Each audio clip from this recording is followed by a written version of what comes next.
Damn.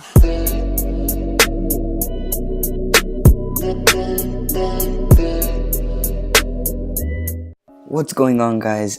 SNA here, and I'm sorry it has been a while. I decided to make World Cup videos because I wanted to try it out and because I'm excited about the World Cup because it only happens once in every 4 years.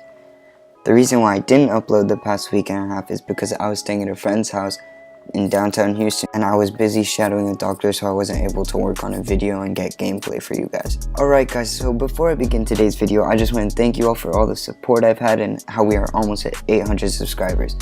And since you guys have helped me and been great subscribers, I'm going to help you guys by giving shoutouts in each and every one of my videos.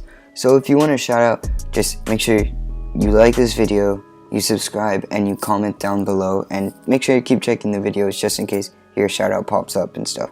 And if it doesn't, then comment on the next video. Just remind me, hey, I want a shout out, please shout out my channel. Just comment stuff like that. So for today's shout out, make sure you check out Sage R's channel. He has some good Fortnite videos and football videos, and there's some pretty cool stuff there, so make sure to check his channel out, guys.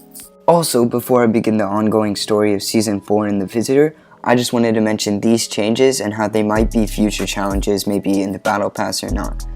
So around the map, there are little street football fields because of the World Cup and the new football theme being added in, and what I've noticed is that you can score in these street football fields and the confetti celebration still comes up, which means this counts as a goal.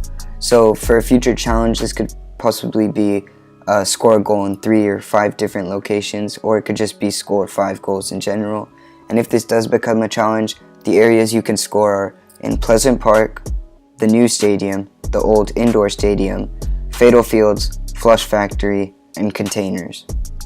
Another thing I noticed is the ramps at the mountain, and this looks like it was set up for shopping carts. So the challenge will probably be ride down one ramp in a shopping cart. Anyways, onto the Fortnite storyline. So as you all know, the meteor has been opened and there is chaos down at Dusty Divot. If you take a close look, you can see there is a capsule in the meteor and that something has broken out of it. This thing is clearly powerful because it has knocked over these machines, broken the wall, it's flipped the cars, it's flipped the helicopter, and it broke through another wall. Now this is where the story is assumed to end because this is where the tracks end, but I believe there's more to it.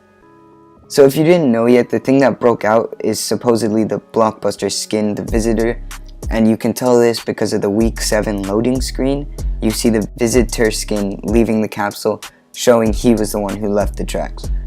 And if you notice, the tracks actually point in the direction towards the villain's lair, which connects the story to the loading screen of week 8. If you look here, you can see he is at the top of the villain's lair, studying the missile and maybe getting ready to launch it. Now it's gonna seem like I'm going off on a tangent, but just let me list what else is going on in the map before I connect it to the story. So I'm pretty sure most of you have noticed the craters are being filled in, and there's trucks that have been loaded with meteorite rocks and the hop rocks, and these trucks are being escorted by cars and like 18-wheelers, and those bigger trucks and the cars escorting them have this weird yellow symbol on it. And it turns out this symbol is actually from Vendor Tech, the company that makes like the technology, and V-Bucks from Save the World mode, which I believe is like the government of Fortnite because they have power because they do create like the weapons and stuff. Now the craters have been filled in / are being filled in, and the trucks are headed in a certain direction, which is key to the storyline. The ones from Risky Real can be seen next to Anarchy Acres, and the trucks from Prison are next to the prison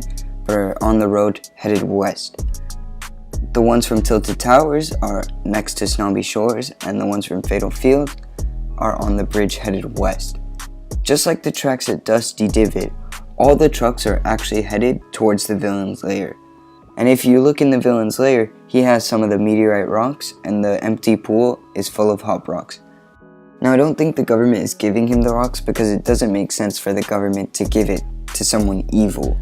But if you do look at the crater next to the villain's lair, you can see the government truck has been flipped over, and so has the car, and there are no meteor rocks around or hop rocks because they are in the villain's lair. So this shows the villain wants the hop rocks for some mischievous plan. Now you're probably wondering, then why are all the trucks headed towards his lair? If you just give me a second, I'll get to that. Now if you look at the blockbuster loading screens, they actually help prove this story. The first one shows something arriving at a prison, because if you look in the background, there's the meteor. And in the second one, it shows Omega coming out of the damaged area, so where the meteor hit. So maybe like the visitor, Omega also came from a meteor, and he actually came out of the meteor in the prison. The next one shows the good guys with a map showing Omega hologrammed above the prison, again stressing the importance that he came from the prison. Then the next one is a big one because it shows the villain's lair is actually Omega's, and he has an army of chrome bots under his control. Now here's where it gets really important, because here it shows the good guys battling Omega and his army in Tilted. Now, why are they fighting in Tilted? Well, this is because it has the meteor and Omega wants the Hop Rocks. This is where the trucks coming to the evil lair connects to the story.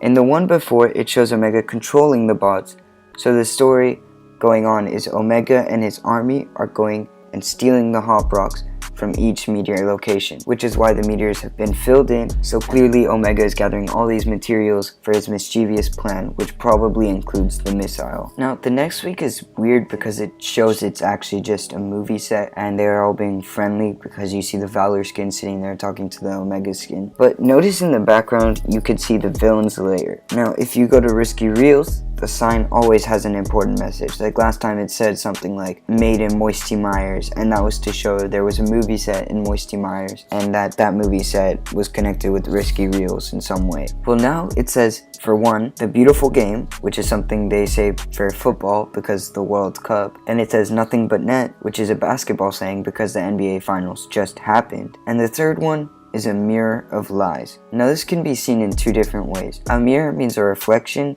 so maybe the whole movie thing is actually a reflection of what is actually going on, and Omega is actually stealing the Hop Rocks to come up with this evil plan. Or it can be seen as a mirror is like a screen, and the last loading screen before the mirror of lies was put up is this one, showing that it is all a movie. So if the loading screen is lying, this means that it isn't a movie and that everything is real and that they are not actually friends. Now the tough part is connecting the visitor. Some people believe that visitor is the true enemy of Omega and is here to steal the missile because of the week 8 loading screen. Other people believe that him and Omega actually aren't enemies and that they will come together to conduct this evil plan and launch the missile, and that it will actually destroy Moisty Myers because, as mentioned in my last Fortnite video, the data miners leaked that at the end of season 4 Moisty Myers will no longer exist. Feel free to comment down below what you guys think is going to happen. Honestly, it's still a bit too early to say what's going to happen, but the evidence is there leading to a great story.